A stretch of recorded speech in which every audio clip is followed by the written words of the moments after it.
Greetings and salutations. I'm going to begin with a word of prayer here as we head into this wonderful article. We thank you, our Lord, for the days of summer, for the celebrations that are part of this time of the year, but mostly we get to celebrate all that you are and all that you have done for us. So that we come to study the ultimate and penultimate beliefs that are part of our affirming who you are, what this world is that we study, and what it means to be stewards and caregivers and those who reflect on the world and honor you in all that we say and do. So bless our conversation. May T.F. Torrance's memory be brought well to mind, and may you give us understanding of the things that we need to take away. And we pray all these in your name, you who is Father, Son, and Holy Spirit. Amen. Amen. Great are the works of the Lord. Yes. So once again, we are looking at chapter 8 today in Facets of Faith and Science, two of the lectures that were given by T.F. Torrance at a 1992 convention held at the Pascal Center.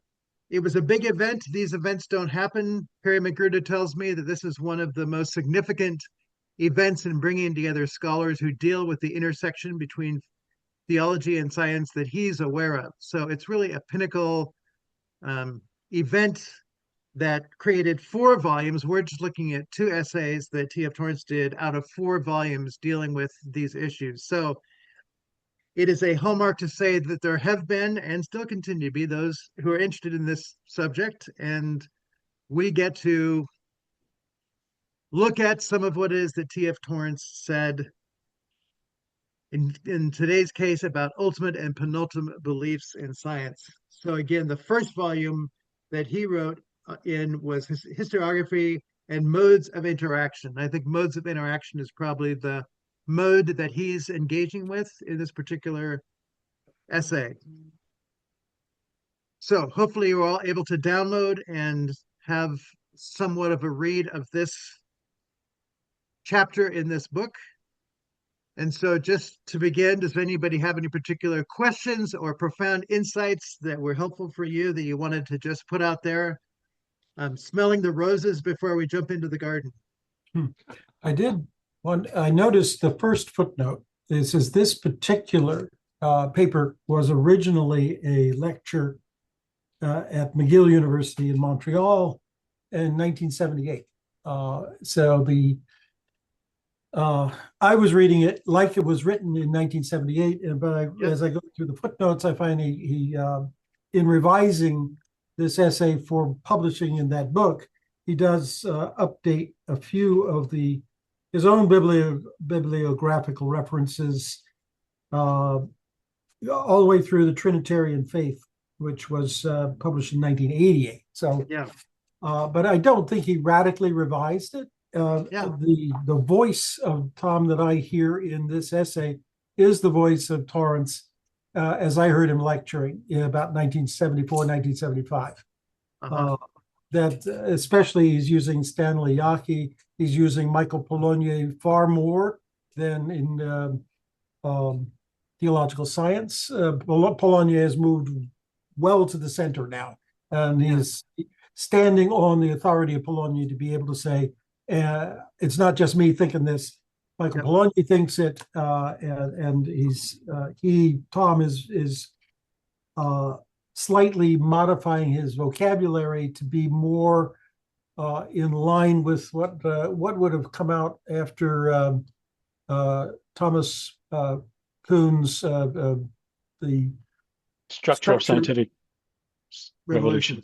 Yes, thank you. And I went and I checked that. That had been out for a good 15 years before any of this. So, but he's using more of the standard vocabulary that a scientific audience that's theologically informed, or flip that over and say theological audience that is scientifically literate would have expected to hear, especially about paradigms, for example. That's where I would locate it. I wouldn't put it into the 1990s. It's much more in the 1980s. He published it though. I mean, the conference was in 1992. So to say that what he's saying in this particular form of it was something he was comfortable saying in 1992. Yeah. So I think Yeah. for this occasion. Yeah. But I think what you're saying, it's helpful to recognize the development of this. It comes with thoughts that he's had for a while. Yes, Yo-Yo. I'm sure we'll get to it eventually, I mean, in this paper, but what struck me was the section on dualism. Mm, I've always been confused when Torrance uses dualism and as a criticism of things. But yes. in this paper, he says there's a Galilean dualism, and then Newton introduced a dualism. And so the word dualism is a general term, and that there are specific instances of Yes. dualism, right? Yes. For that particular approach or worldview. So Yeah. now it makes more sense when because it was never clear to me what he Yeah. meant by dualism. But Yeah. okay. No, I think that's really helpful to recognize that even how he envisions the nature of forms of science that kind of put things in boxes, and if and those boxes, one school of box doesn't fit and therefore clashes with another school. So the dynamic nature of the movement of sciences and the nature of the dynamic way that dualisms might show up in them gives that Hmm. flexibility that I think is true to the nature of what both Torrance, as well as the way he sees Polanyi and Einstein moving, that Hmm. relativity is an attentiveness to the dynamics that show up when you look from different points of view. And we need to be able to see from all of those to really see what's going on and not get stuck in one that blinds us to others. So that's, I think, really helpful to see even the development of that. Hmm. And maybe someday George Hunsinger maybe we'll write something that plays out that point. I mean, I think that there could be a participatio particular edition on varieties of dualisms in these different phases that just articulates the similarities, but also the differences within the development of the history of science that allows a more flexible application of the word dualism in all of its many contexts, and also the ones that we, may be blind to in our own contexts. I mean, that's part of the learning process. Is there may still be things there that we need to identify and to be able to move beyond. So thank you for that. Any other thoughts? First thoughts, ultimate thoughts, penultimate thoughts? Unultimate. Good. Well, just to kind of give a glance over the whole thing. So there's a long introduction where it's just distinguishing ultimate and penultimate from 151 to 164. And we're going to end on 171. So to say the bulk of the conversation is this clarification of what he means by ultimate and penultimate. Then on 164, 165, he moves into the dualism issue, which is to say that there are things that keep us from appropriately seeing the nature of ultimate and penultimate that need to be clarified. 166 to 168, he moves to the unity, from dualism to unity is a fairly logical move, and the nature of belief in the unity with all of its particularity. Unity, it doesn't overcome particularity, but it just says that we do have a universe and we need to see things as a whole. 168, 169, fairly short, the visible and the invisible, the concern that science wants to, we are caricatured to say science only focuses on the visible. So how do we open up science to the world of the invisible? And then ending with 169 to 171, order and disorder, that the work of science is to work within the order of the world, and that the nature of inappropriate forms of thinking lead to disorder basically in the world. So anyway, it's just a quick glance over there to say, what's he developing? How's he developing? Where does he want to end? So just looking then at the first page, he begins with David Hume, not the place where you might assume, but he's going to be startled in this opening statement, as Bill Ford has posted for us Appalled. before. Appalled. And startled. Appalled and startled and everything else. So it's just interesting to get the idea of Torrance being amazed. right? I Yeah. mean, he's allowing the emotional impact to show up in his opening statements, which is very kind of unscientific, but it also kind of invites the reader to be willing to be startled and also to find a resolve as well. So there is something just of the rhetoric of what he's doing here that I find quite interesting in Yeah. how he invites us into where he's going. So the statement by Hume, reason is and ought only to be the slave of the passions and can never pretend to any other office than to serve and obey them, end quote. So this is the startling statement. And then he goes on to say, when I first read that, I was rather appalled. Then I came to understand that Hume was referring to the basic way in which, even as rational beings, we react to the world about us, in which feeling and imagination play a more important role than logic. So, where am I going to go with that? Who's he reflecting?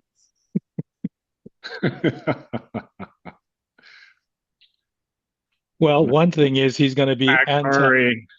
Oh, he's Oh. also going to be anti-positivist. He is. He is. But he's And he's you- affirming something and he's resisting something. Yeah, And then- he's using Hume to do it. He's using Hume, but he's agreeing with Hume, but he's also going to see beyond what one reads Hume on the surface to get to something deeper. Go ahead, Ken. I was just pointing out that Tom studied under Norman Kemp Smith Yes. at Edinburgh University in the 1930s, late 1930s, and Kemp Smith is his portal, his view into the thought of David Hume. Okay. And this is I've come across this.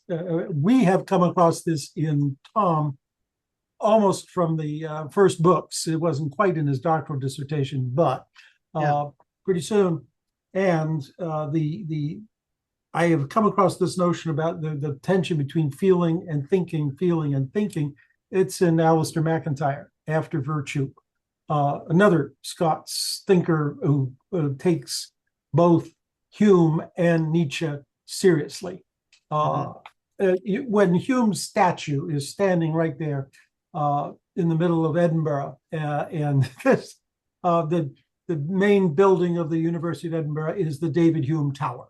No one ignores Hume, and these days there's been a reluctant willingness to agree with Hume that there is no thinking without feeling, and there is no feeling without thinking. It has to be thought together, and that's where Tom had already come to that conclusion probably 20 years before this was written. So here he's just putting out for general consumption what he and many of his friends already think. Yeah. And Hume was Scottish. And Hume was Scottish. There you go, which is fairly humorous. So the nature of yes, the nature of the question, as McMurray reads it with reason and emotion, and he also unpacks it in persons in relation, is to say that the very nature of our engaging the world from the time we are born is that we don't have the rational belief yet. We can only that hurts, that tastes good, and to say that is an emotional response to the world. And when you've had that piece of candy, it's like, I want more. That's a rational thought. I don't want that stuff that tastes bad. I want what tastes good. But you're not thinking all those thoughts. It's just that was brightly colored and it tasted good. More of that, please.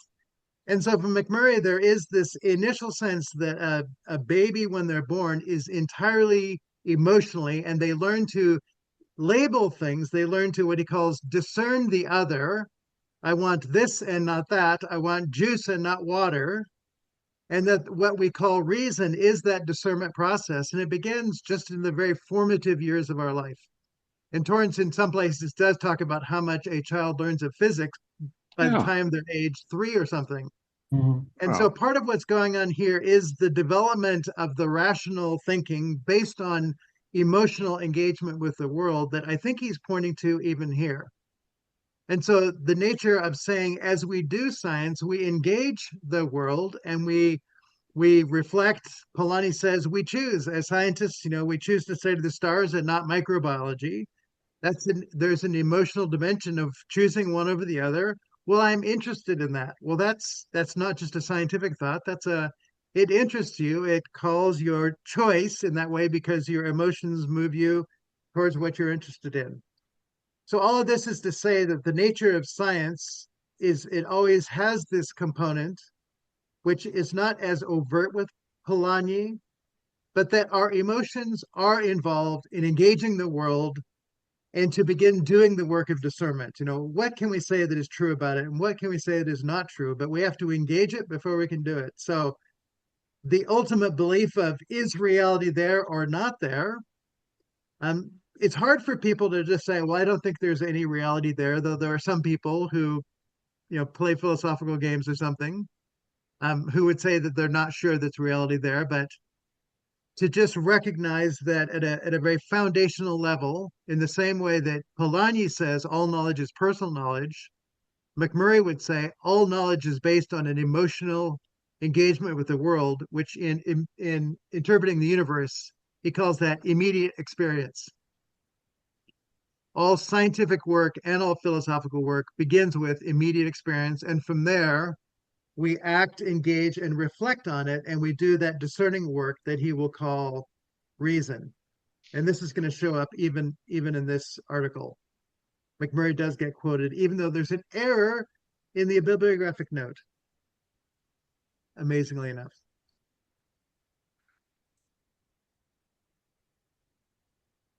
And Todd says, off topic, Hume wisely, WD, that could be, did not agree with the common opinion, even amongst Christians, that machines, AI software can think or have thoughts. Yeah, it was a nice reference to artificial intelligence 200 years before it became a hot topic on TV. Right. Now, I was talking to P.S. Kang, who's in Singapore, and he said that when TF was at the Center for Critical Inquiry at Princeton, he talked about mechanical intelligence, and that Kang believes that TF Torrance actually came up with the word artificial, so that there's somewhat of a debate in the literature, but the question of T.F. Torrance's involvement in the early just naming and recognition of what was happening in what in this article is called mechanical becomes something of what we call artificial intelligence. So anyway, just to say, T.F. was aware of these things, has some concerns in this article about it. Yeah. So we're just noticing that. And to say the nature of not machines don't have emotions, right? So, I mean, that's one of the things of the movie Blade Runner is the replicants. It's the question, can these replicants really be human-like? And the question of do they have emotions is kind of the question that the movie is asking. And they're portrayed as having emotions. So it's an interesting playing out of the dimension of that. You're going to say something, Bill. Well, I was just thinking of the recent stories in the news about how some people have been affected in a close association with Chat GPT by, I mean, the machine might not have emotions, but it can certainly manipulate. It seems like manipulate emotions somehow. Yeah. I guess in unstable people, perhaps. But I make it a deliberate choice not to use the words please and thank you when I'm using Chat GPT. Could you please give me a summary of this essay? No, no, it's not about please with a machine. Yeah. Give me a summary. Give me the summary.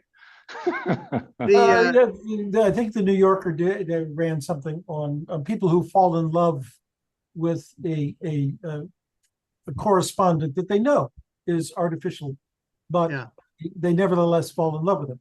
That is not the artificial intelligence fault. No. It is doing what it has been asked to do. Yeah. Respond to speech and speech patterns. But it's our needs not being met elsewhere that seem to think there's something there. I And agree. that's very common. We had problems in the 1950s of complaints that television was becoming the middle-class babysitter. That parents were sticking their kids in front of TV, and the kids can't interact with TV, but they learned about their world through TV. In every generation, there will be these kinds of dilemmas as we review. I knew somebody was worried about Etch-a-Sketch. That was way popular. Kids would be lost. No, they did fine.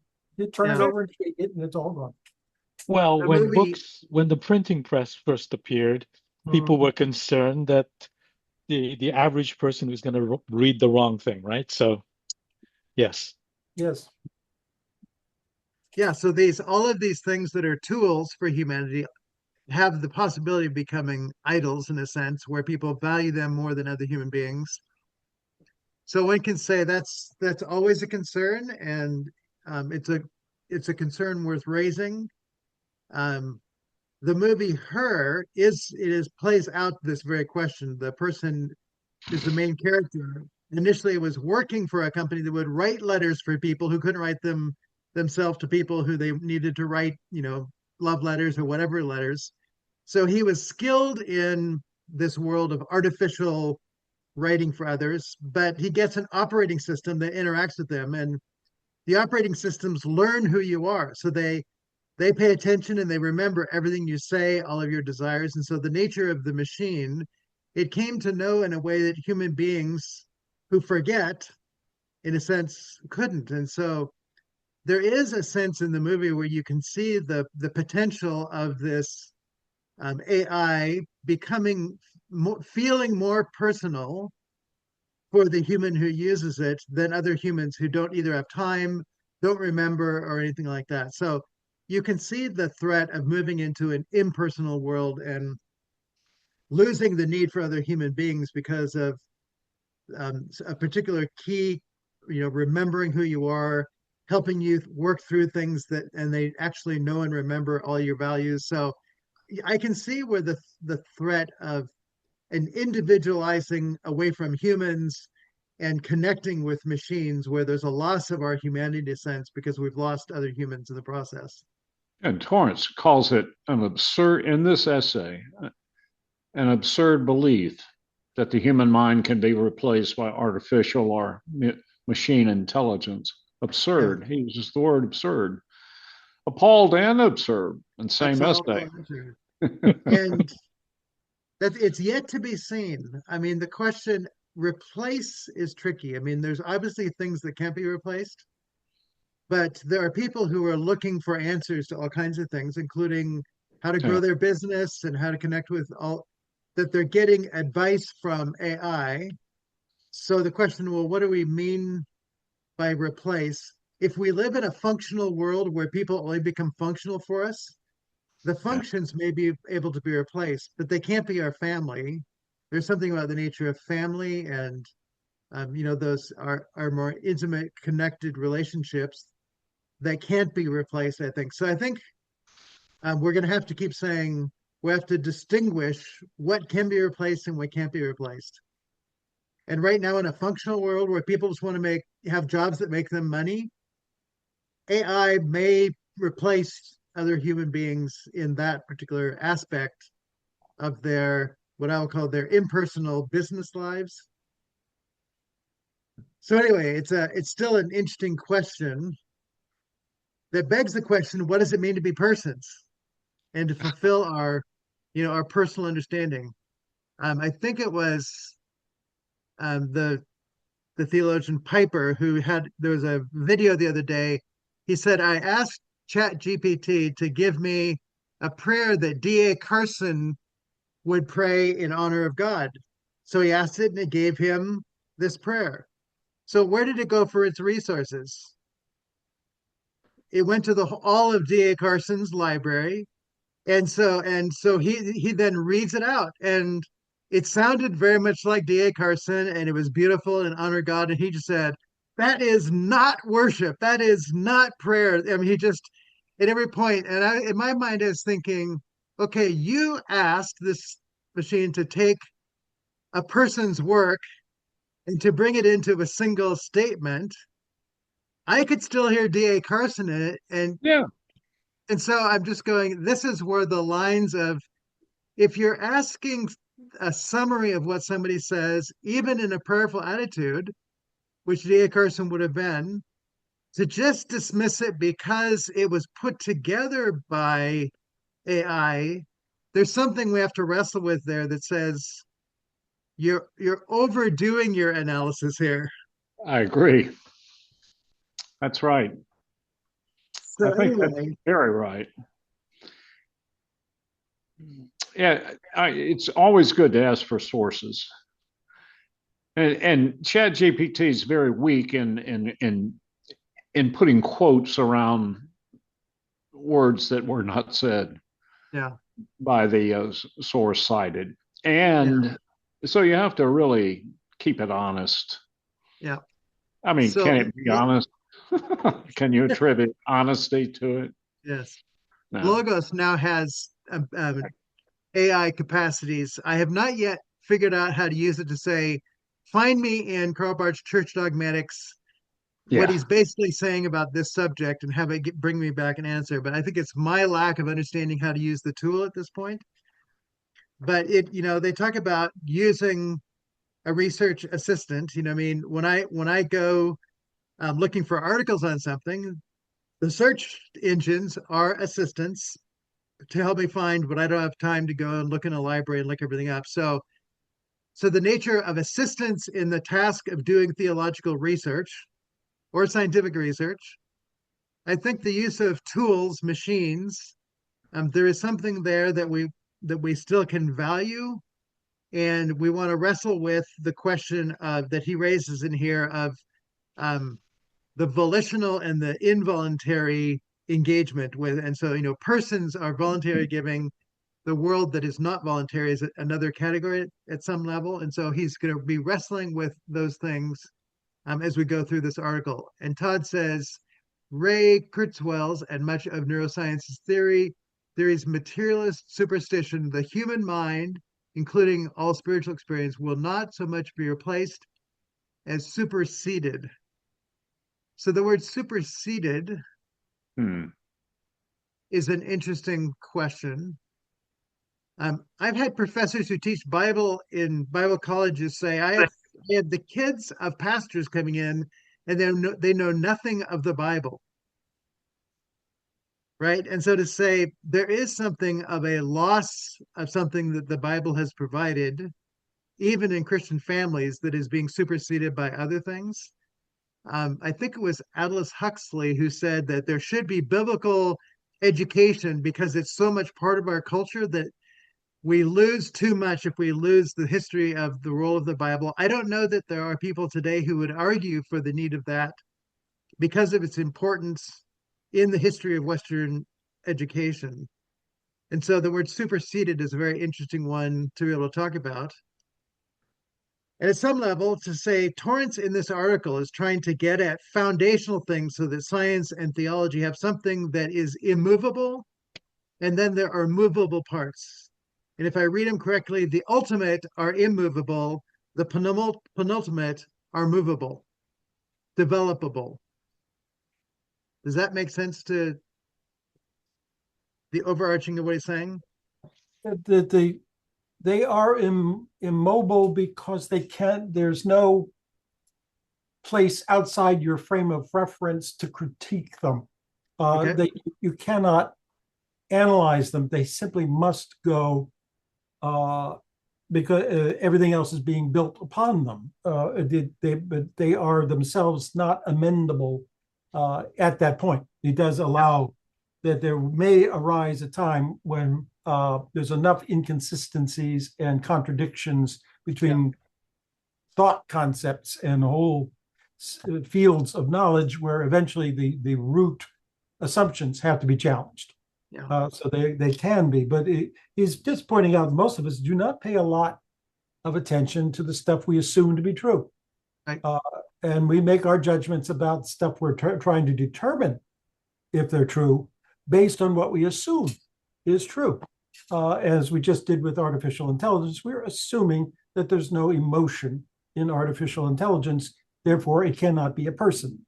That's our assumption. There's no way to determine that. We'd have to redefine what we mean by person, and we need to redefine what we mean by emotion. And I don't think anybody's really in a place to do that right now. Well, actually, that's part of what I'm doing based on McMurray's work.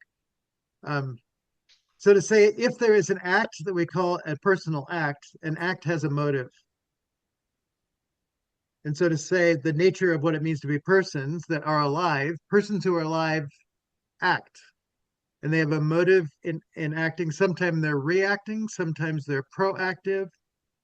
But if every act has a motive, that is the emotive dimension of our human being. If we treat somebody as though they're just a machine, an it, we are denying the nature of the emotive part of them, denying that they have feelings, emotions, or whatever, and just saying, you do the task, and denying the emotive part.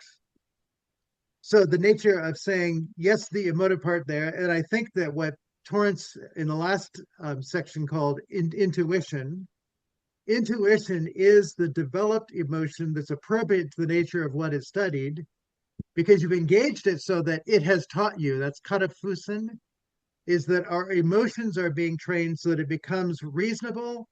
But again, with Polanyi, it has to also be flexible so we can keep learning. We're a community of explorers.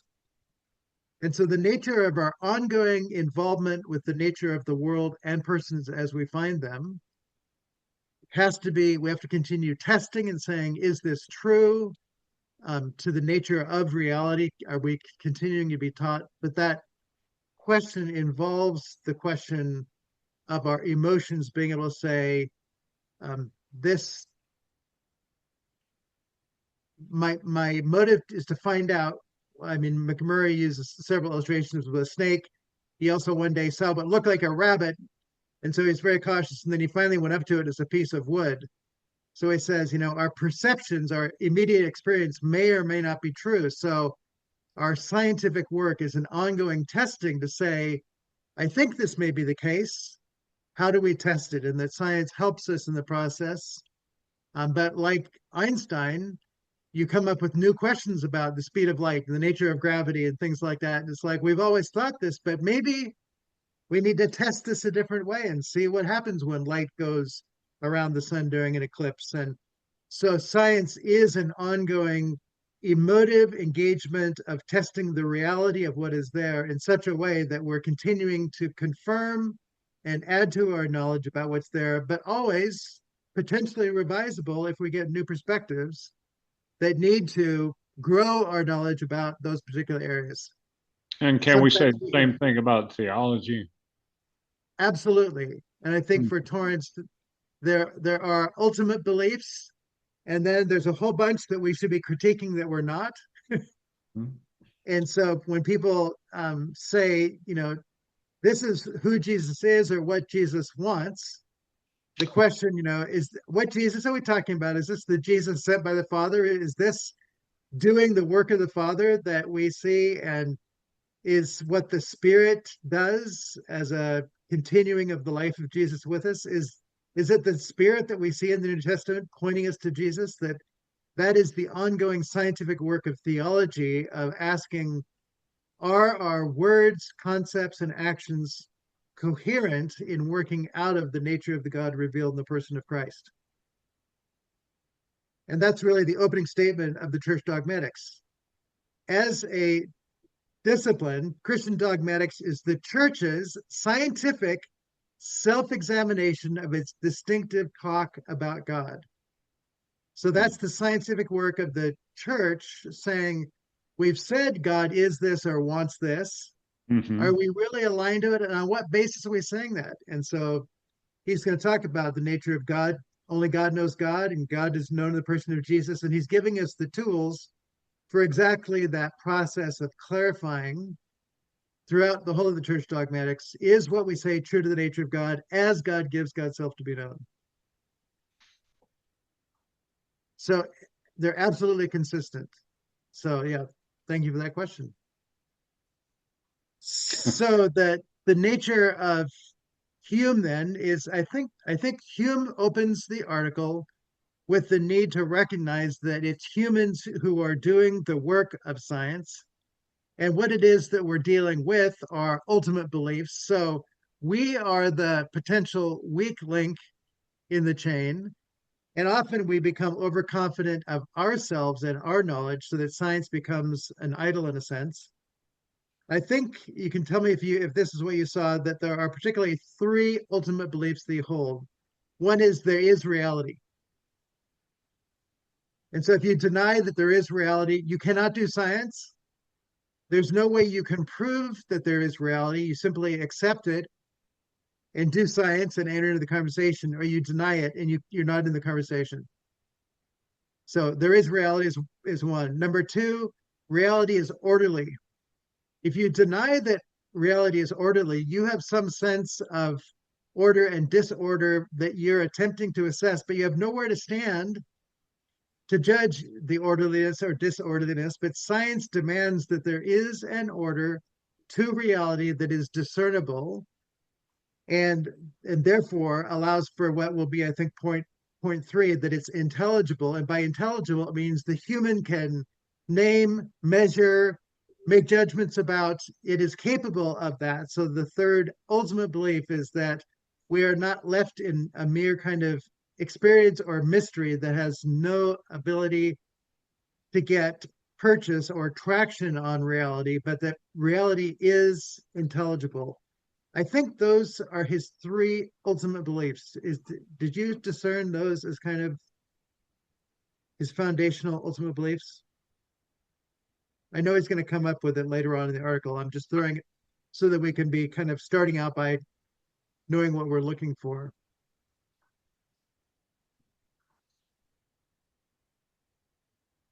Yeah, I would. I hear no protests. Okay, that's I good. don't. Yeah, no disagreement there.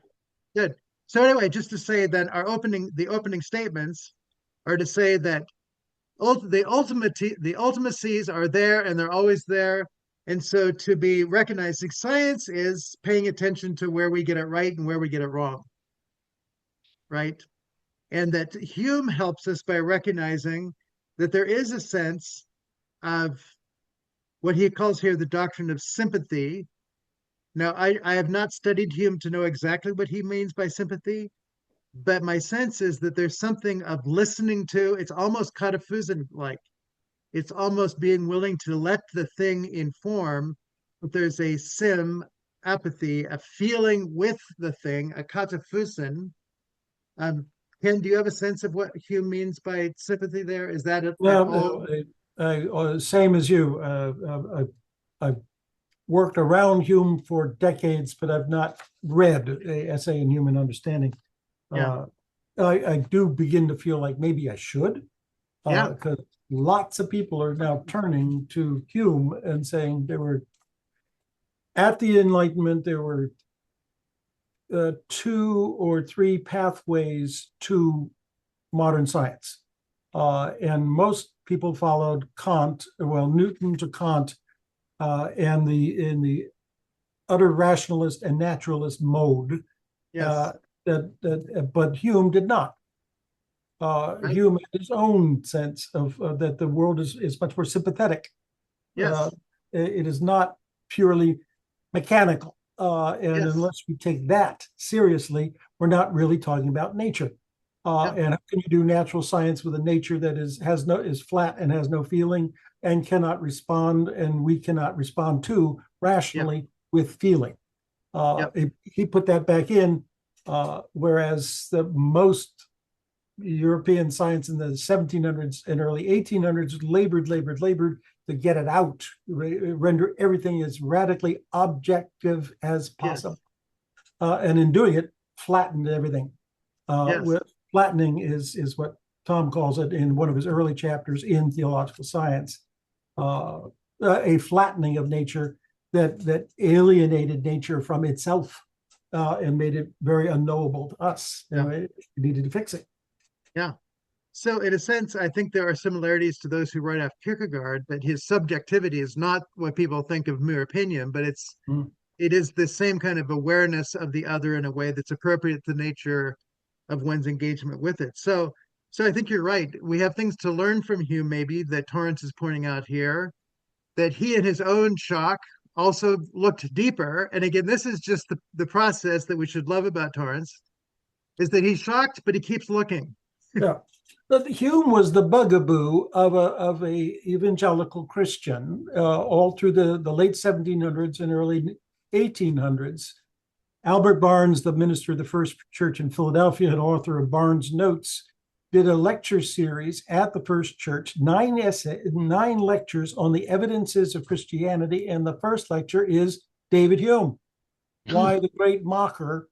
He said, how can you argue with a sneer? How can you argue with a smile? It was Barnes's frustration. Hume was almost defined as the intellectual problem every theologian had to get over in order to do real theology. They did not see any way to claim him as an ally. It's only by the beginning of the Kierkegaard was among others was one to say, you keep going with Kant and Hegel, you're going to end up with a godless world. I'm reading my Bible and it says there's more to it than this. Yeah. So I'm not worried about Hume here. I'm worried about the continental enlightenment. Yeah, good. Well, I think it's helpful clarifying as to where Torrance is going, understanding him, but also understanding the nature of science as he proposes it. So the last sentence in that first paragraph, in his analysis of our judgments and sense perceptions, Hume found a natural analysis of our judgments and sense perception. Belief also entrenched. So belief is going to get tied to judgments and sense perceptions. So a natural belief already entrenched there in a quite distinctive form, a belief which actually enters into our sensory experience and is essential to it. So John McMurray, chapter 1 in Interpreting the Universe in Immediate Experience is, I think, what it is that is being talked about here. And so this whole nature of saying, we do experience it, our sensory experience is our immediate experience, how we then reflect on it, that's going to be the movement of scientific reflection that finds language, that sees the order that he's going to talk about as one of the ultimate beliefs. And so our beliefs in engaging it is part of the penultimate part. He doesn't use the word yet here, but I think the acknowledgement that we have judgments and sense perceptions is the penultimate that is grounded on the ultimate. I'm just trying to get, there's your ultimate belief right there, Young Il. Some serious sensory experience going on there. That's a big cat. Actually, she's not that big, but she appears big because of the perspective, I think. Are you small? Yes. Okay. So, a beautiful cat, nevertheless. So again, to say that throughout all that follows here, there is going to be the nature of the realities we engage, and then there's going to be the whole nature of belief that's tied up with our sensory experience and our judgments. And so to say science has an ongoing role in correcting our judgments and our sensory experiences and our reflections that come from that as well, that our scientific work isn't just in the other world, it's getting appropriate to the world, the kinds of words that we use. So he goes on, then we cannot enter now into a full account of all this, but I would like to refer to 2 points about belief. So he's trying to center on the nature of belief, which again, many people say, oh, you just believe that. You believe in God. Well, that's good for you, right? And so to really give appropriate weight to the word belief is one of the agendas of this whole lecture, I believe. Belief is a solid engagement with reality, or it's just a wrong belief. And we need to be able to critique beliefs because that is a possibility. So This belief is Hume envisioned it. This belief is so deep-seated and essential that it is impervious to critical dissection and analytical explanation. So when you get up and say the world is there, for somebody to say to you, the world's not there, it's like, are you crazy? Because it is deep-seated. It is you can't just make it go away. It's too much there. So it's deep and not able to be denied. The second one, our really critical decisions do not rest upon the reason or the reflective judgment so much as upon feeling, causally determined. He uses a word I don't use very often here. Propensions. Propensity, is it the root of the word propensity? Determine propensions or beliefs. What page are you on, incidentally? This is page 1, second paragraph. And I'm on the 5th line up. So page 152. It's 151. 150. Bottom of the page. Bottom of the page. That's The the lower first page. paragraph. Right. We're still on the first page because the first page sets the direction of the whole thing. So Right. under number 2 are really critical decisions. And then he quotes feeling, i.e., and then quote causally determined. And that's the word that I don't use very often, or belief. So it means beliefs, but there's something about the pro part on it that's a before something. So it's potentially an interesting type thing.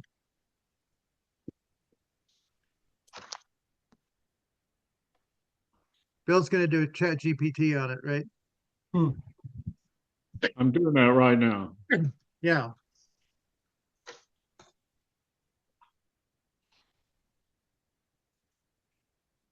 Causally determined propensions or beliefs. All right, I got it. Okay. A natural tendency or inner learning to act or think a certain way, often without thinking about it. Okay.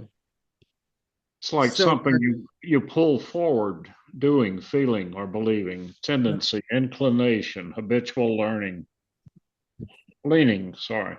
No, Hume had the reputation of being the great skeptic, the one who doubted everything, but he was not a systematic doubter like Descartes.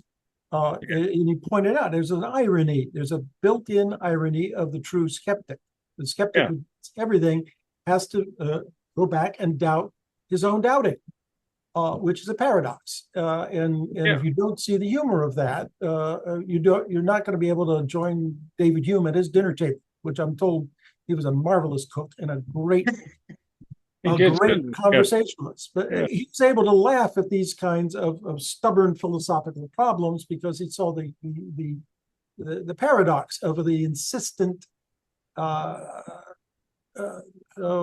Somebody who believes something and believes it to the point of bigotry is trapped in a paradox. And somebody who's so skeptical they don't believe in anything and they're trapped in a paradox, they're never going to learn anything because they're constantly asking the question of how do you know that? How do you know that? How do you know that? And he's saying there's a point after which you just have to stop doing that or your knowledge won't go forward. He speaks to that. He speaks to that the next page. On the next page, yeah, exactly. And isn't that a wonderful approach to social living, which he was very good at. Which is going to be important as we go through here. Mm-hmm. So I think that he's saying in point 2 that our really critical decisions don't rest upon reason, though we've fooled ourselves to thinking they're all on, with no emotion kind of reasons. When he's saying we actually, everything is based upon, and we could read in there, our prejudices or our expertise. I mean, either one of them could be our crucial emotional decisions, because an expert has emotionally attuned themselves to the nature of their work so that it feels like it's all reasonable, but they had to go through a learning process to get there. That was the training of the emotions. So to say, if you put somebody in an airplane cockpit who knows how to fly, it took them a lot of emotional training to get there. Put them in a room with 10 toddlers, they're lost. How do I deal with all this? If you take a person who can deal with those 10 toddlers and put them in the cockpit of an airplane, they're lost. They haven't been emotionally equipped to the nature of the context in which they need to be able to function. So a lot of the work of science then is the appropriate training of the emotions for the context in which we do our work. And the church is supposed to be that context in which we learn to know the God revealed in the person of Jesus Christ, so that our emotions are appropriately tuned to love the Lord our God with our heart, soul, mind, strength, and our neighbor as ourself. And there's an attuning process in that that is the wisdom of theological science, right? And if you get trained in a world without it, you will default to human intuitions for your logic, and everything will act as though we aren't really persons. And so you can have industrial revolutions where you don't treat persons as persons. You treat them as part of a machine. Hmm. So to say that we think that reason is the basis by which we act is not true. There is this deeper intuitive sense, and I think intuitive can be either right intuition or wrong intuition, right? But it is this deeper intuition that becomes our belief. I think the sun will come up today because it did yesterday. Right? I have a feeling because of the orderliness of reality that that's what happened. And we've discerned it by making calendars, and we know what time even the sun's coming up. So it's intelligible to the point that my intuitions can be attuned to reality, and I'll get up either before the sun or when the sun comes up or whatever. But there is a sense of intuitiveness, and we won't go into the whole world of McDonald and the day girl and the night boy and switching around the nature of those things where you lose touch with reality in a sense of day and night and those kinds of things. We could use what the Bible, as well as Bart uses, that people who walk in darkness, they don't have the ability to see the nature of their activities and the destructive dimensions of them. Dark is metaphorical at some level, but it is to say their intuitions are attuned for hiding and not for connecting and loving. Right? And where there is the light, there's a seeing things as they are. There's a capacity to embrace, to engage, to love. And so it does tie in at some level that this sense of what number 2 is talking about, that there is an engagement with the world that we call belief. And believe in me isn't just checking a box, it is actually the attuning of our sensibility to that which is real, which he's ultimately going to say God is the one who stands even behind that. So he does say here we have singled out an elemental attitude of mind. So there's an attitude of mind as in itself something of primary importance in human knowledge, ultimate belief, as I have called it. This is so ultimate that Hume frankly acknowledged that persuasive power lies with it, not with our explicit reasoning or with our philosophical argumentation. So again, he's appealing to Hume here, not resisting Hume, and talking about something of the nature of belief in the human that is foundational. And he's going to go on to say they're ultimate because it's something that's just unquestionable, but we forget how unquestionable it is, and we become distracted by other things that maybe should be penultimate and aren't starting with the ultimate beliefs. So on page 152 then, this means that the conclusion of our abstract thinking do not completely or indeed really arise from the logical basis on which they seem to repose. I think logical basis there means reality is there, it's orderly, and it's intelligible. Important as that is, there is a deeper effect issuing from a certain habit or set of mind which arises in us compulsively from the ground of our experience in the world. That's kataphusin, if I'm reading it correctly,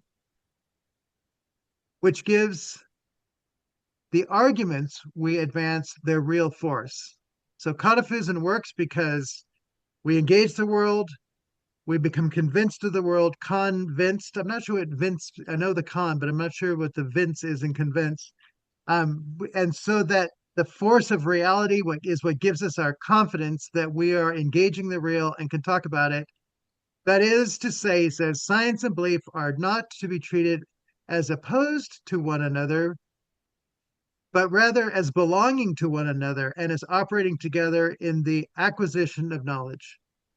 So he's saying we live in a world, we engage the world. That which we engage causes us to believe certain things, which there are some things that are so undeniably there, we can't not do it. And science does that, and everything we believe in does that. Therefore, belief and science shouldn't be set opposed. They are basically the same thing, maybe operating at different levels. The complexity of being a computer scientist versus being somebody who makes breakfast for your family. You believe the food's in the refrigerator, you believe you know how to cook it.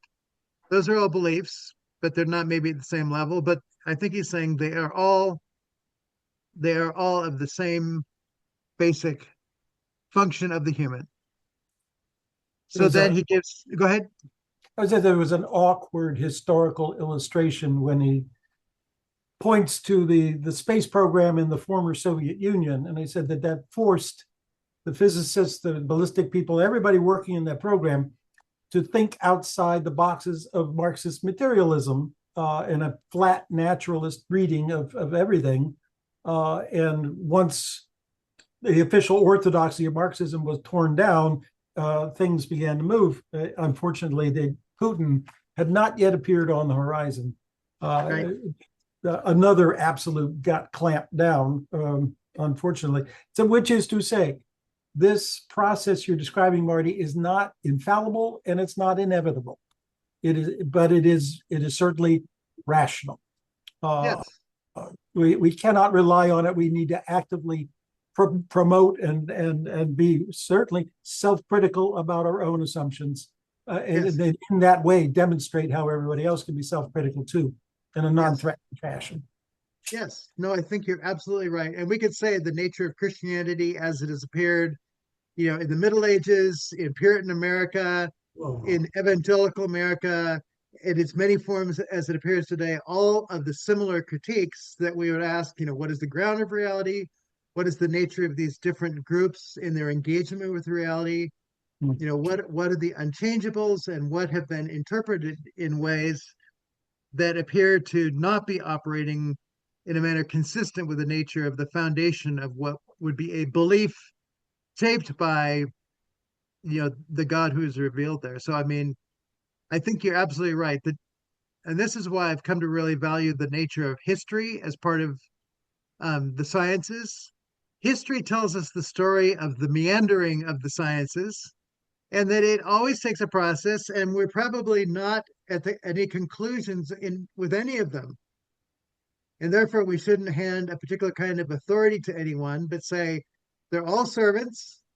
And the more they work together in learning how each serves the other, the better off everyone is. And all of the sciences grow as they learn from each other the processes of engaging reality, reflecting on it, and also maintaining the nature of persons, that science doesn't just serve science. Science does serve humanity.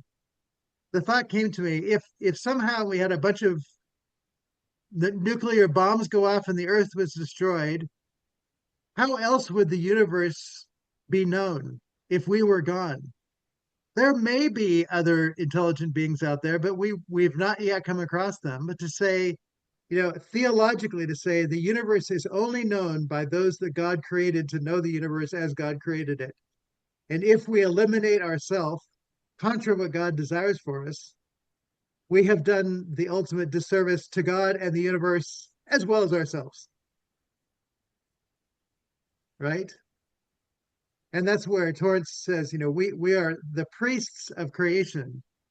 We speak back to God, we acknowledge God, we honor God as the one who's created this universe and give praise that he is the ultimate life, the sustainer of not only our life, but all life. And that we are the ones who've been given the ability to speak that. He doesn't say all that here, but it's within the work that he does. So the theme, 152, that is the theme for our discussion here. So he's setting up a thematic flashlight into the future of this piece. The ultimate place and tacit functioning of fundamental belief in scientific knowledge and argument, which is of crucial importance in a period of scientific revolution and change. So the theme, it's about the ultimate place of how we deal with beliefs in scientific knowledge and ultimately theological as well. And so he says, I begin with a reference to Hume because he is widely held to be the father of positivistic skepticism and empiricism in their denial that we can know more than tangible, sensible facts and relations we deduce from them, which again, he's now saying, I think is wrong. But as we have seen, for Hume himself, belief, which is not rationally explicable or derivable, occupies a place of primary force. As a Christian theologian and philosopher of science, I have serious reservations about Hume's natural belief reservations, which derive from a healthy Christian skepticism of his naturalism, to which I shall later return. So he's affirming something and he's critiquing something, right? So he's affirming the place and belief of what I would call his Torrance's katafusen. We engage the world, we reflect on the world, we think about the world. And I think by saying his natural belief and naturalism, that he's saying a world without necessarily including God. Is that a fair read of that, Ken? Yeah. So he says we just don't want to assume God isn't there. That's a misstep and a priori that is not helpful for the discussion. But everything else, he says, I think is going to set us in the right direction. So now we are on the road to discovering belief. Hume has a humor, I would say, a humorous skepticism. It is not a passion. It is not a religion for him. It is not something he's willing to fight about, or let us say, go get a gun and have a duel over. He simply argues over a good Chianti, which is a nice way to move philosophy forward. I prefer Cabernet Sauvignon. Oh,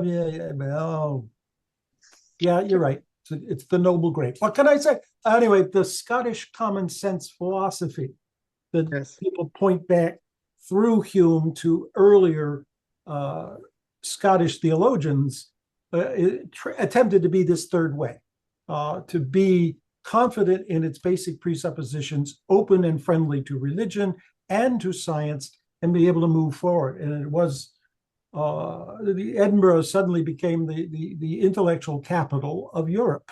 Even Voltaire sat back and said, but suddenly we're all going to school in Edinburgh, Glasgow and Aberdeen also. But for a good series of decades, science took a huge leap forward because Scottish culture was attuned to that. And Tom was always curious as to why that was. In his last book, a big book, is on the Scottish take on theology and philosophy.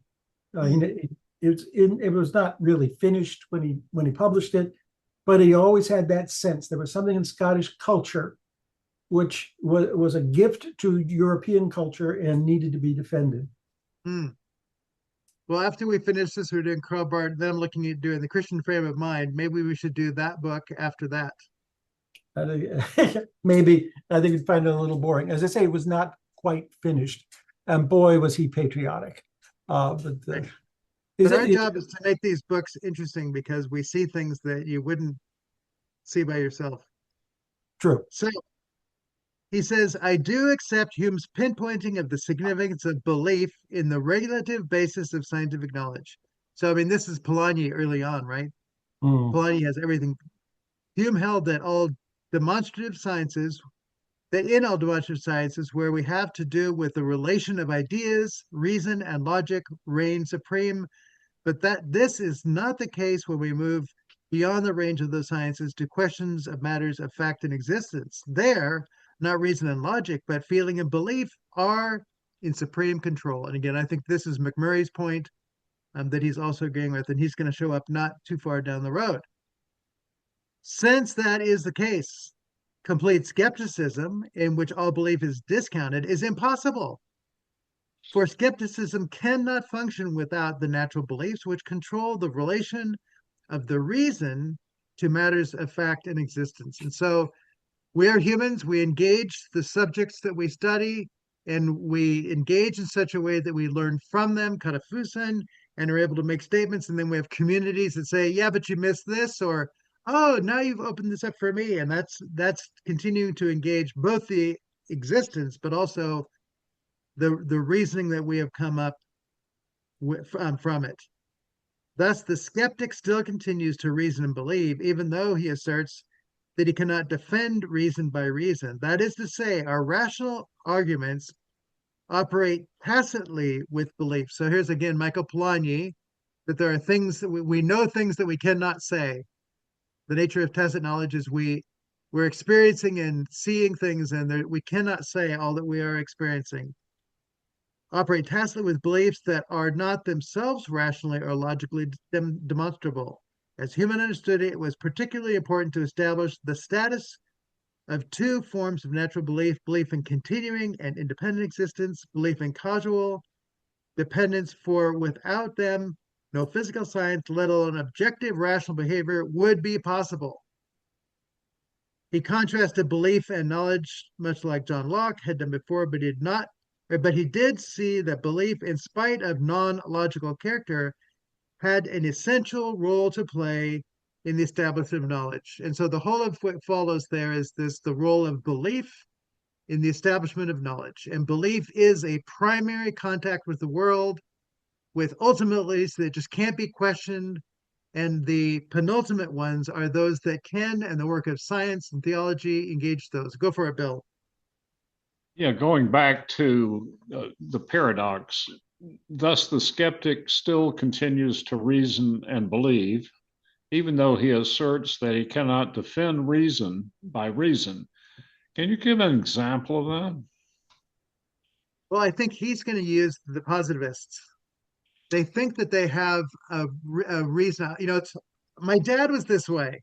If I can't see it, I can't believe it. And it's like, well, can you see um, electricity in the air? Can you see radio waves? Can you see what's going on in my head? Positivists can only acknowledge the reality, the empirical reality that is available, and not the unseen. That's the last section of this article, right? The visible and the invisible. And so they are an example of those whose reasoning is unreasonable because it's drawn a curtain across much of the nature of reality. Can you give a student-friendly example? I have an example. When somebody says everything is relative, right? Yeah. Okay. When you're arguing different positions and a person says everything is relative, there is no absolute. It is perfectly proper to say that's a relative statement. Well, that's an absolute statement. That's the paradox. Exactly. That's the thing. So one is assuming an absolute position to assert that everything is relative. And you cannot be consistent there. Right. But I'm not sure if that's a good example, but I think that the other thing is the logical positivist says that everything has to be linguistically clear, right? Linguistically defined. Yeah. But as soon as you keep asking, well, what does this symbol mean? They have to refer to something else. And then at some point, the symbol, let's say the logical and, they have to throw up their hand and say, well, that just means the word and in English, which is vague. So there's an infinite regress that they avoid by just kind of saying, well, it's clear, right? This sentence in a logical form means what it means, but it doesn't. That's the problem, right? So yep. Thank you. No, those are great examples.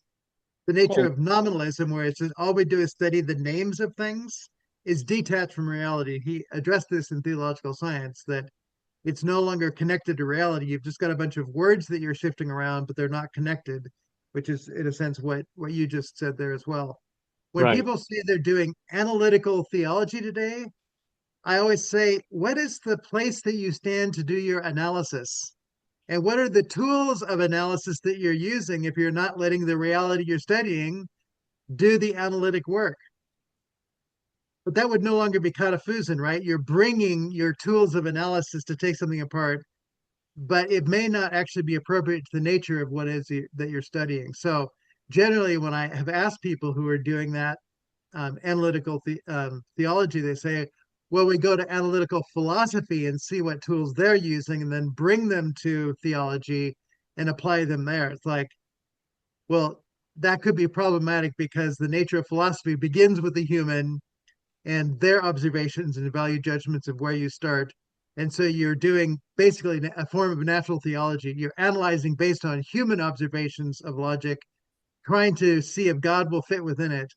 But your reasoning is inappropriate to the nature of the object of your study, and hence unreasonable. One Go ahead. other aspect I'd like to raise before we run out of time, and that is, on the one hand, there is belief, the ultimate belief, which underlies the foundation of science. But then Torrance also talks about feeling and the tacit dimension of Polanyi, Yes. which is the difference between the inarticulate versus the articulate. Yes. So in a sense, our belief of order and intelligibility, they are articulated. And whereas I'm thinking that there's a kind of a inarticulate foundation of Yes. vagueness from which we derive observation or experiments that we do, Yes. which then leads to articulation of something crisp, right? Yep. So I'm just kind of wondering, maybe these are different axes here, that there is a articulate and inarticulate versus the ultimate belief, which has no reason, proof of it, that then the structural aspect of science has been founded upon that. Yeah. I don't know if I would describe them as axes, to say that there are some things that come into focus, and those are articulate things, but the tacit says there are all these things that have not come into focus. Right. And so it's always there. Einstein saw things that were always there, but hadn't been seen in the way that he was able to see them, about the nature of light and gravity, things like that. So the tacit dimension was always there. The universe is there. It is one. It's functioning in a unitary kind of way, but we don't have the eyes to see it until somebody like Einstein thinks about writing a light beam somewhere, and suddenly he starts seeing things that he could not. The tacit has become articulate, and so to say, he indwelt that moment. So the indwelling of Polanyi is the moment where we go beyond the inarticulate and it comes to an articulation. So even the nature of the word mystery, both in scripture as well as how Torrance uses it, it's not that it can't be known, it's that we will forever be clarifying, coming into focus with the person, because Jesus is there and we know what he taught, but those things keep having focus that are part of the indwelling of the person of Christ by the Spirit, so that we keep seeing things that we couldn't see before about who he is and what he's doing in our context. And therefore, it's not axes, it's deepening. It's a deepening of a knowing in a personal kind of way, with a further clarifying that is made available because we know where to look in the first place.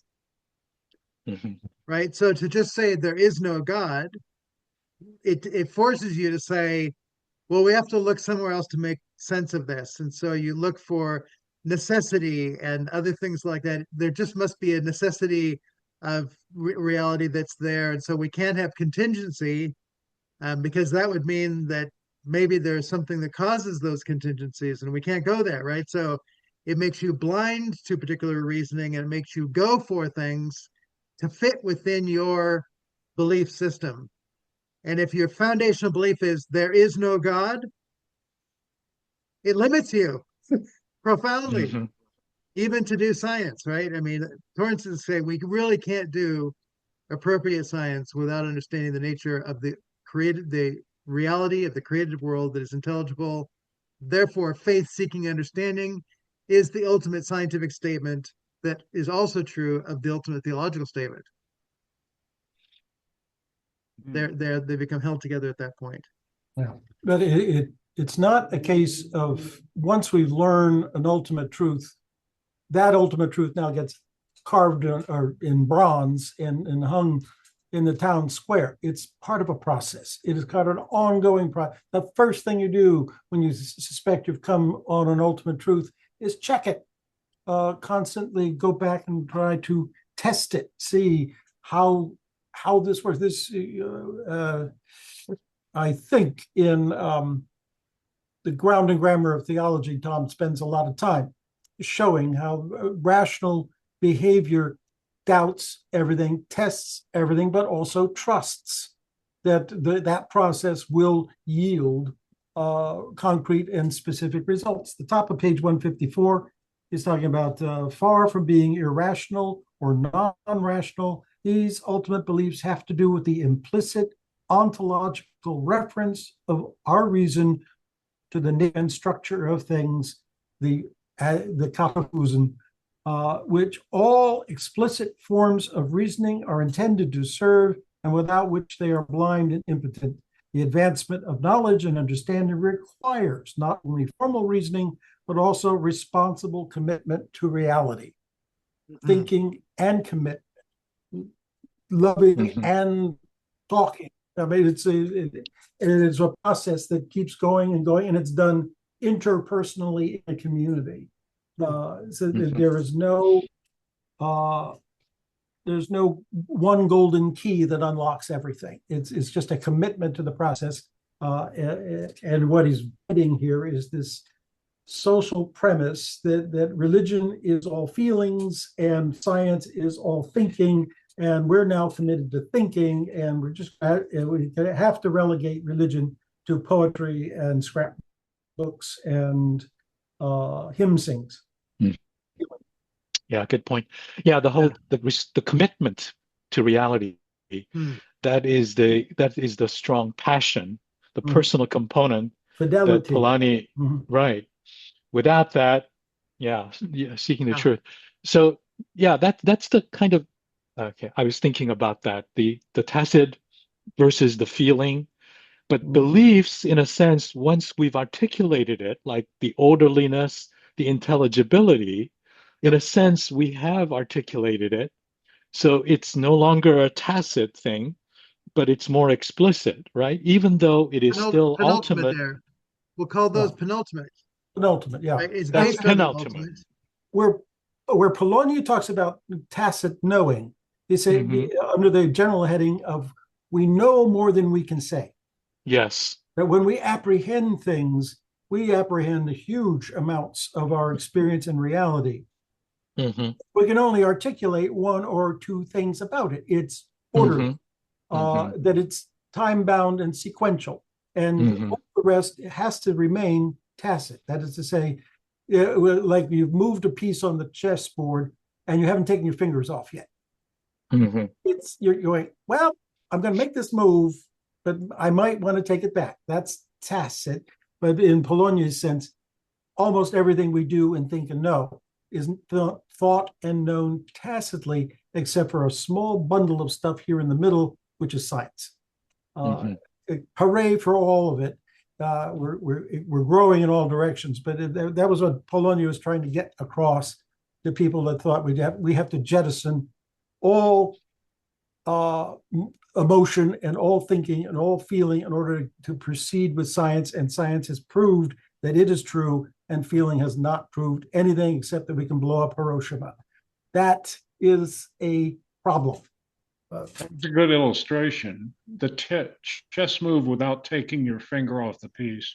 Right. Is that your original thinking, or did you find that somewhere? No, I'm At serious. my age, I have no idea. It's good. But I will say that Tom would talk to people who played golf, and he says, now when you're standing there on the putting green, and you tap that ball, has it gone into the hole? No. Is it going to go in the hole? Oh yeah, I'm that good. So you tacitly, it's going to go in the hole, but it has not yet gotten into the hole. But the main question you've asked your golf ability is, can I get balls into holes? That's already been assumed and proved, demonstrated. But it might not go into the hole. It might not, but I don't play golf with you. I mean, all my balls go in the hole. Like, Continuing on a oh, bit. look, Haley's Comet. Boop, there. It's in the hole. Sorry. Okay. Well, anyway, that So kind I of love- illustration, I can connect to that. You can hold on to that. That's good. We like those. We'll have more of that, handfuls. please. I'm just pointing to processes that unwind over time, and with that time, things change, but our overall apprehension of what is going on doesn't necessarily have to change. If all it takes is the golf ball to go 4 feet to the hole, there's a lot of stuff, and a lot of our medicine is the same way. I've got somebody sticking a needle in my eye every 28 days. It says, this will make it better. And I'm going, I sure hope so. But I have to trust. Yeah. My. Okay. So on page 153, there's the chart of falsifiable and unfalsifiable. So again, ultimate beliefs are unfalsifiable. They're givens that we work with, and we live in a world where there are things that are that case. And then golf balls and chess moves, those are falsifiable as to whether it was a good move or not. Yep. And probably getting a needle stuck in your eye is falsifiable. It may not, and then it It would may be not do what he said it would do. right. But So we're living with the sense that belief lives recognizing there are givens that we have, and then there are things that in light of those we deal with, and they are variable at some level. And none of this attacks the basic rationality of nature and the basic trust in our ability to apprehend nature. And by questioning it and questioning it and questioning it, we can learn more and more and more. We don't have ultimate trust. And that's we don't have ultimate trust in the chess game or the move, though. Those things are, we have some sense of trust that we might do it, so we keep practicing and learning and all that. So that's the movement that is possible within all belief, scientific and theological. On 154, the first paragraphs, well, actually just ending the paragraph before it, this commitment places our minds under the intelligible nature and power of reality, so that they gain the normative insight or ultimate beliefs which prompt and guide our inquiries, which enable us to interpret our experiences and observation, and which direct the reasoning operations of our inquiries to their true end. So that's the whole process of scientific inquiry, with these dimensions that are built in, the discovery process, the nature of reality, and our commitment, as Jung just talked about, to be in the process and to believe what we need for that moment, and then to keep asking questions. Since this is the case, the next paragraph begins, it is irrational to contrast faith and reason, for faith is the very mode of rationality adopted by reason in its fidelity to what it seeks to understand. And as such, faith constitutes the most basic form of knowledge upon which all subsequent rational inquiry proceeds. So faith is the basic thing upon which everything proceeds. Oh, look, it's a footnote. Number 8. Footnote. This is the point made by John McMurray. Oh, John McMurray. All right. In his insistence that the rationality of thought does not lie in thought itself, but depends on its reference to the external world as known in immediate experience. Hence, he defines reason as the capacity to behave consciously in terms of the nature of the object, which is often put as though Torrance said that first, but he actually did get it from McMurray, and this is another case of that. I will point out that it says the book is Science and Emotion. That book is called Reason and Emotion. There is no book by McMurray called Science and Emotion. It's a typo that needs scientific correction to say we must adjust it to reality.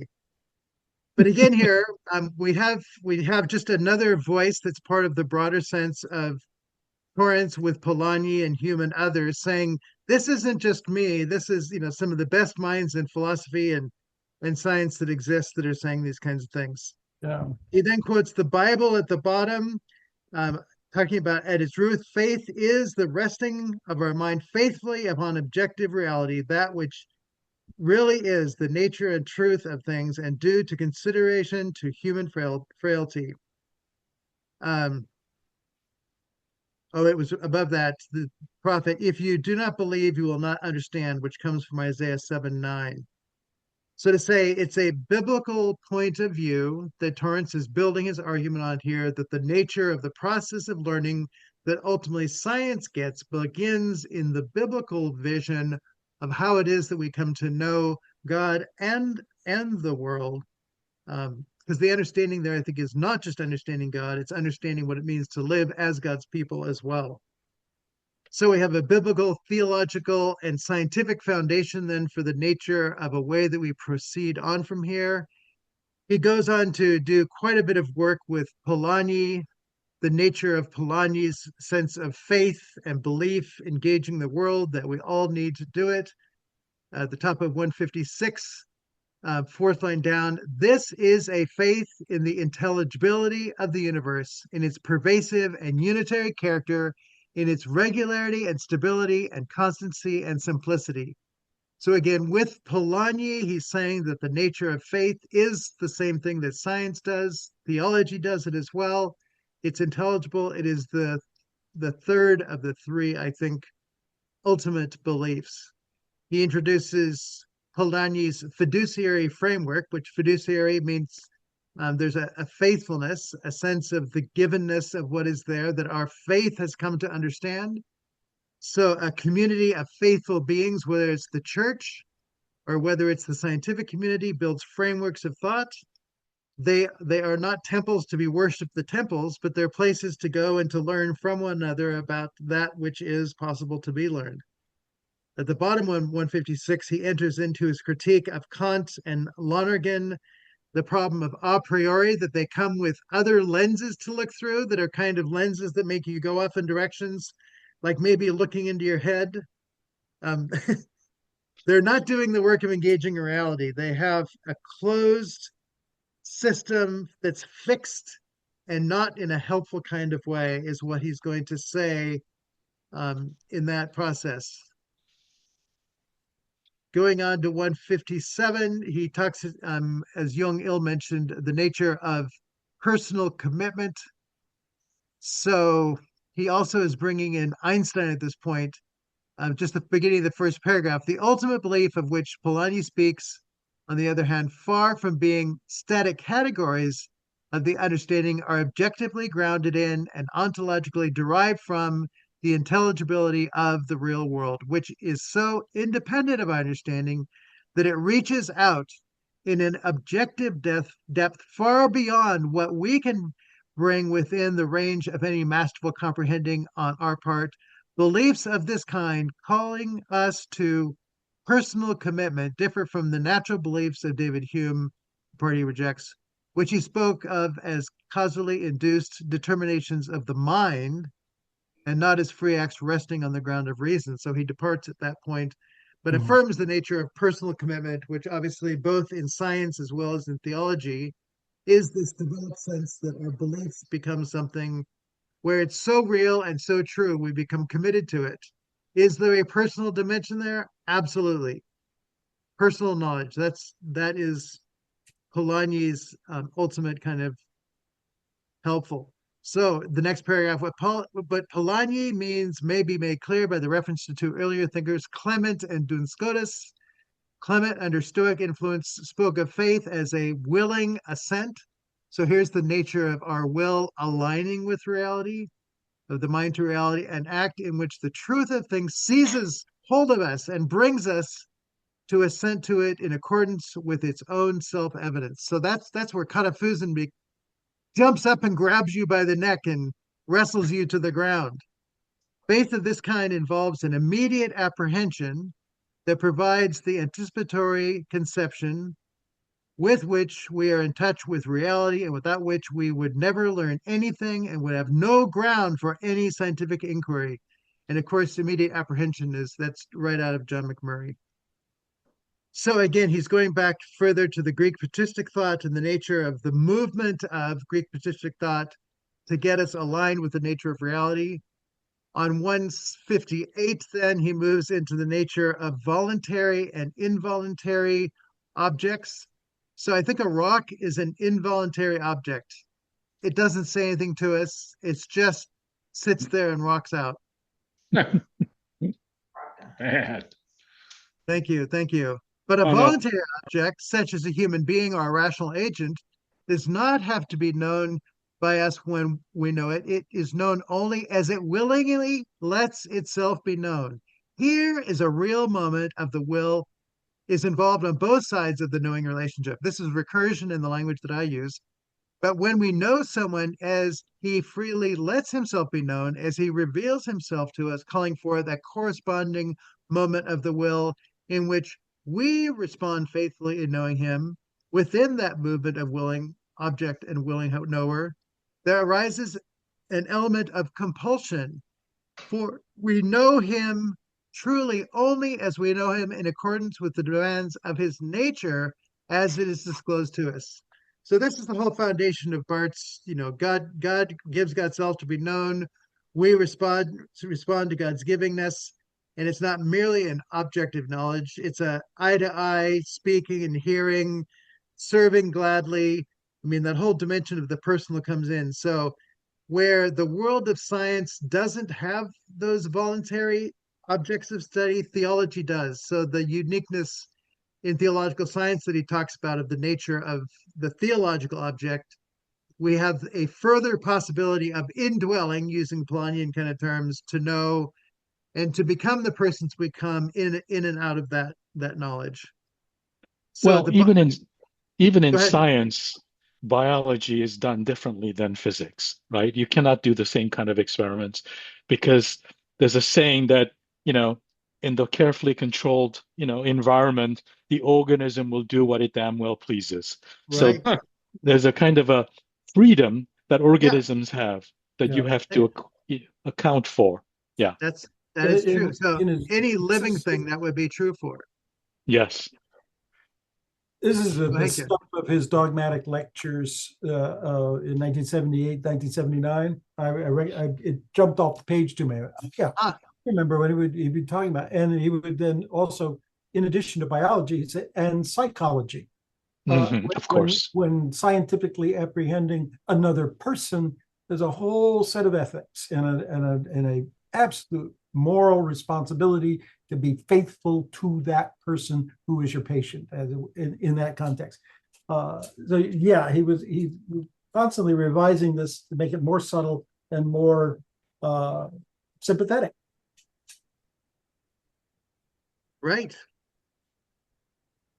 So yeah, so the nature of all living things, I think, fall into the voluntary object category. And God, often people would leave God out. They'd say, yes, humans and those beings that are in the lab or the field, but they would disinclude God as a voluntary object. So part of the nature of theological science is the inclusion of that. And that's going to carry over, as you say, into all of his theological works then as well. So flipping over to 159, paragraph at the bottom of the page there. However, when the advance of knowledge reaches a point where really fundamental change is demanded of us and profound epistemological decisions have to be made, then our ultimate beliefs are forced into the open. That is to say, they reach the stage where we have to ask if the regulative principles with which we have been operating are really grounded in reality or not. So here's the community really doing its work. Whether our ultimate beliefs are really ultimate, or whether we have been operating with substitute beliefs which have misled us. And so, yes, with culture, yes, the critiques of Marxism, yes, the critiques of what is Christianity as it appears in different countries, and to what degree is it really reality. Those are all cases where we may have had substitute beliefs that have misled us. This is what happens when the normative principles with which we have been operating begin to show evidence of conflict with each other. And so I think at that point to say a prioris have been brought to the table, and now those are being called into question. And so that's where you get the need for investigation, for the need for asking, how do we get at what's really going on here? Has this been just generalized has it been reduced down to the point where people come up with an idea, well, everything's just the biological of the body. Valentine's is just the body doing what the body does. It's like, we need to investigate your presuppositions there, because there may be more going on than just that. So the investigative work is a corrective work, always with the sense of the a posteriori of reality has to be what leads us. We have to ask good questions of it and then be able to go on from there. 160 beginning at the bottom, where right after where the footnote 35 is. The positivist doubts everything for which he cannot give a logical explanation except himself and his belief in himself, with its uncritical presuppositions that must be put to a test, until it is left only with those ultimate presuppositions of belief without which there would be no science at all, or even any rational knowledge. So here's him taking apart the nature of systems that begin with sets of systems that are so confident about the self that you've lost touch with the very nature of reality itself, which he considers to be problematic. Top of 161, first sentence. The exact opposite is the case with the new science in which faith and reason are integrated. This approach takes its cue from the fundamental relations of the mind to the intelligible nature of the created universe, in relation of mathematics to physics, or the laws of the mind to the laws of nature, and seeks to refine and develop them, thus laying a foundation for a profound synthesis in human thought across the whole range of human knowing and living, not excluding the relation between natural and theological science. So here he brings them all together, sees the nature of the human engaging reality, and that there should be no competition. It's humanity in its communities of science, including theology, doing its work to be able to build upon it. The next paragraph is where he goes into his AI critiques. Another, and indeed principal feature of positivism is its attempt to offer an exclusively causal account of everything in the universe, including man and human activity, even science itself. And going down it talks about the impersonal mechanism, but the operation of necessary rules will produce universally valid results. So this proposal of positivism to create an impersonal world. Behind the consideration lies the absurd belief that the human mind can be replaced by artificial or machine intelligence, putting into mechanical operation the mathematically impossible idea exposed in cognate ways by Pascal, Cantor, Gödel, and Turing, that logico-deductive systems can be consistent and complete at the same time. They are open to verification only beyond themselves. So he's critiquing quite heavily AI. I'd love to see what he'd say today in kind of the discussion we're having. What is there about AI that is mechanical? Alexa works as a mechanical thing for me, but I have to give my intention for it to work. So the personal of my involvement with it has to be seen as something is there. So when is something a tool? To what degree was the Industrial Revolution the mechanizing of humans that lost something that was too important, that we need to revive humanity by how do we treat those persons as persons who work in factories and all that, and not just as machines? So anyway, these are all important considerations. Top of 162. We must give up the false pretense that science can operate without belief. We must rather openly declare the beliefs we hold about the nature of things which guide the course of our scientific investigation, beliefs which in science we hold with a claim to universal validity, and thus restore the balance of our cognitive powers between faith and reason. So, here's the vision of the future of the work. They work together. We need to engage them together. He then goes into his discussion of ultimate beliefs and penultimate beliefs. So ultimate beliefs for which we have no alternatives, penultimate beliefs for which we're faced with alternatives. So the nature of things where there's only one thing we can accept versus the discussion that keeps coming back, what is really real here? and how do we engage that? He does go on to talk about um, ultimate beliefs.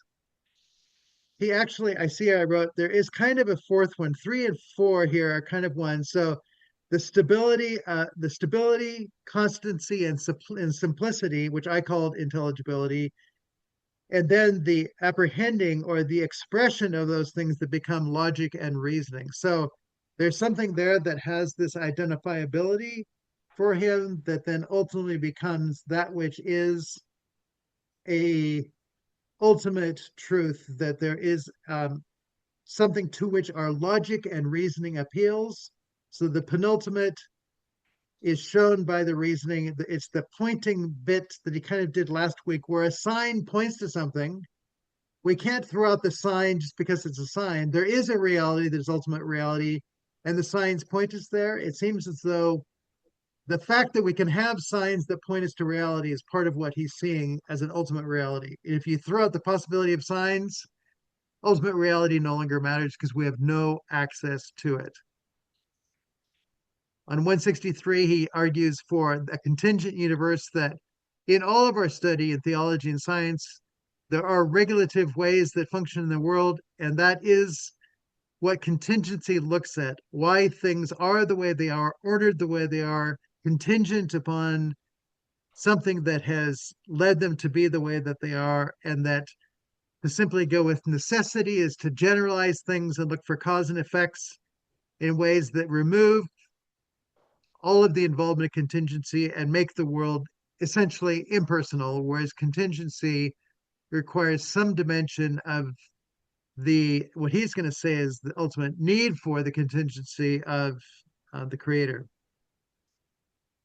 164, he moves into his belief as to the dualist or non-dualist character of the universe, opening with the statement, dualism means here the epistemological frame or outlook that characterized ancient science, which took on durable form in the Ptolemaic cosmology in its radical separation between terrestrial and celestial mechanics. So to say there's one example, and he's going to go on to give many of the dividing of things. There's that out there, and there's this down here, but it can be what's in the head and what's in the material world. Whenever you divide the world in some kind of way and say science can only study one part of it, which is usually the physical, the touchable, all that, you have become dualistic. You're no longer dealing with reality as reality, and you can't do good science because the universe needs to be held together, and the universe needs to, in its entirety, inform the nature of science and not just to pick out the parts that we like. I guess just a quick comment. Yes. Rereading this description of Galileo and Newton and ascribing dualism there, I guess I need to push back a little bit. I mean, I don't understand why Torrance is making this the geometry and appearance dualism, and then the absolute versus relative time and space dualism. I don't think Newton was aware of that at all, but I think that's something that we're imposing from an Einsteinian point of view. And Galileo, I don't know if he had the idea of geometry as opposed to appearance, unless he's talking about Galileo's mathematical approach versus the Aristotelian teleological approach. But that's not a dualism, right? That's just an Yeah.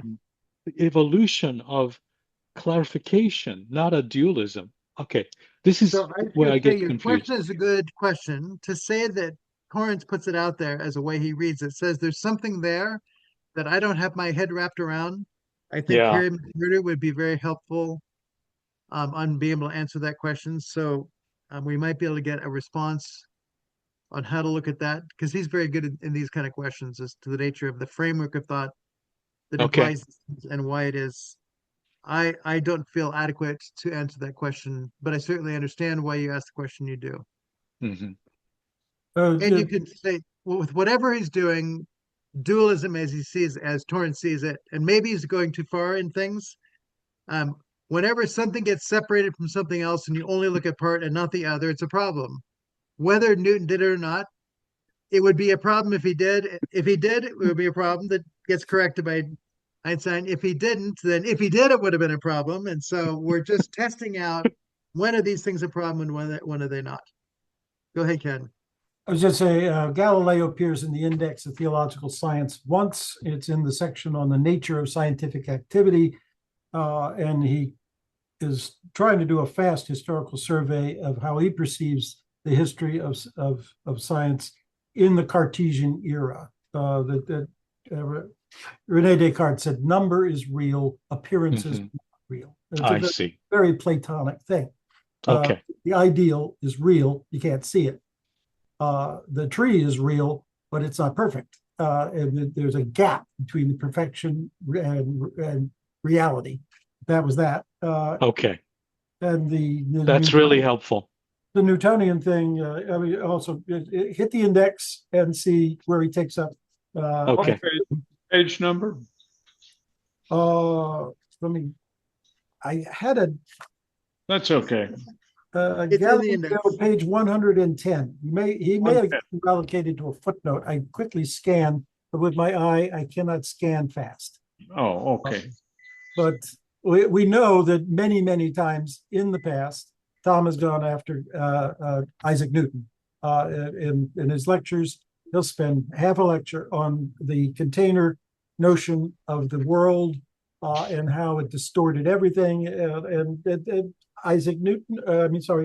Einstein had to write almost a whole book on how Newton got it wrong and why it was too many paradoxes and difficulties trying to deal with absolute time and absolute space for him to deal with relative time and relative space to make it fit the results of his observations in mathematics. Yeah. Right. His space-time and incarnation, I think he talks about the different conception of space. That's going to be a good place to go with that. Yeah. We'll see it in other books coming up as well. Thank you. So, yes, no problem. Sorry, Okay. I couldn't help anymore, but thank you, Ken, for that. So page 166, belief and disbelief in the singularity of the universe, singularity and uniqueness of the universe. So the whole sense of that it is one single thing, not to be broken into parts. I think the whole nature of Aristotelian thought taken on to Thomas Aquinas, building on Aristotle with Newton, to say there is much that they did to help. Part of the nature of reality led to breaking things apart that ought not to have been broken apart. And therefore you have different systems where people choose different classifications or systems which are seen to be necessary and then become conflictual and no longer work that well. And in 167, the issue of space and time with Lessing, that Lessing had the necessary truths of reason and the accidental truths of history. So if it's accidental, then it's just something that it happened at a particular time, doesn't have implications for today. Like Jesus was then and there, but nothing continues from that. Limits the impact, the broader impact of the nature of the person and work of Christ in ways that breaks up time, breaks up the nature of history and God and all those things, because it loses the unity that is there. Page 168, belief in the primacy of the visible and tangible over the invisible and intangible. Again, my dad was one of those who had a hard time with the invisible, ultimately converted out of Christianity because he felt that the visible was the only thing that was really dependable in a way that as a science teacher he could hold on to. So this is, it's something that certainly is part of what people wrestle with. Belief in the primacy of the visible and tangible over the invisible and intelligible is a controlling belief that lies behind our modern secular materialist look and is characteristic of the positivist approach, which concentrates on observation. And as Wittgenstein said, we had a picture that held us captive. If we have a picture of reality that says only this can be, it will hold us captive within that, and we won't see the other things that are there. And I think that's the point that Torrance is making as he moves beyond what it is that's going on there. Page 169, the problem of order and disorder. In conclusion, I would like to show the bearing of a distinctly Christian belief on the foundational changes that are coming out of the scientific revolution. This may be done by pointing to a different area of conflict or tension in belief with respect to our ultimate belief in the intrinsic orderliness of the universe by asking the question, what of disorder in the world and in our human experience? What of the destructive tendencies which are only too aware in modern life in our social as well as our ecological crisis? So he goes on to critique here the nature of a God who's involved in that world, the nature of Jesus in bringing order in the face of disorder, that the nature of disorder is something that God actually responds to. And so it's part of the orderliness of the world seen through the eyes of the person of Christ, who comes to set at right those things which have become disordered. And that the nature, as he says on 171, reality itself must be allowed to be judged of the truth or falsity of our thoughts and statements about it. So only in the face of the God who is the ultimate reality, who creates the orderliness of the universe, who gives it intelligibility, who gives it for us to live within. And then, as he says of Polanyi at the bottom of that paragraph, almost to the bottom, as Polanyi has pointed out, we finally reply to all critical scruples, for I believe so. So there is this commitment that the nature of reality has a compulsion upon us, that it is that in our penultimate belief is looking at the ultimate beliefs and saying this is the best understanding that can possibly be drawn from all of that. And so the last sentence, last two sentences at the top of 172, hence we come back to the all significant point reached by early Christian theology when it laid the epistemic foundations for our Western science in thinking out within the structures of space and time the interrelations of the incarnation and the creation. It is more than ever upon that ground that theological and natural science come together. So the ultimate Christological starting point in the work of science, I believe, in order that I may understand that the ultimate coming together of theology and science is by looking at the person of Christ, and that from that, the nature of reality itself, its orderliness, its purpose, its intelligibility, all of it is best understood in the light of that. Starting anywhere else with merely a human selected point will lead us to a science with presuppositions based on our experience. They will miss the nature of the one who creates and sustains reality. I think I was just thinking about the belief in science. It seems like in some circles, it is so taken for granted that they say science is settled, right? Science Yep. says X and you have to believe it. I mean, it's not even believe it, you have to accept it as absolute true. That Yes. we've in some ways we've gone too far, that the tentativeness of scientific theory, etc., that the commitment to explore and be open to being corrected is almost lost, and it's now become like science with a capital S. So It's become a religion or yeah, an idol. Yeah. yeah, Instead of yeah, being a community of explorers, right? A society of right, explorers. right. And to say we should always be that, and we should never discourage children to stop having that curious mind that explores the world at the degree to which we do it, both with the natural world as well as relationships and God. There's something Hmm. about just being alive within all of that. Hmm. Well, very Yeah. good. Well, this is, I think, rich material. It has similarities, as always, is there, but I think it adds a lot to the conversation. So I appreciate the ability to work through it.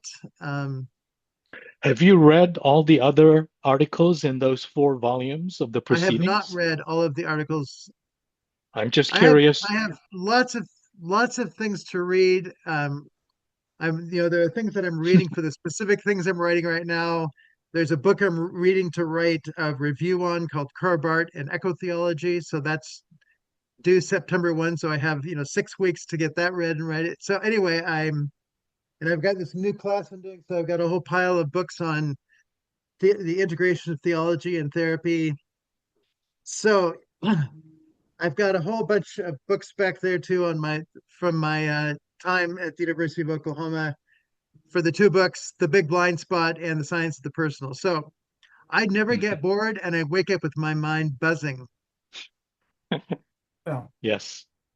So there we go. So anyway, I just thank you for calling this to my attention. It was a joy to read. I'm going, oh yeah, oh yeah, oh yeah. Yes. Thank you.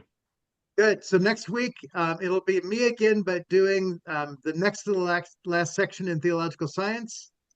So we'll do that, and then Jerome will have a final section for us 2 weeks after that. So we're approaching the end of that. I thought this integrated well with that to give a read on him a little bit later, so you can see some, I think, ideas developed. But so anyway, thank you all for being here. Blessings on you. Happy 4th of July, and thank you, Mark. You are very welcome. Very welcome. Take care. Yes. Thank you, Marty. Bye-bye.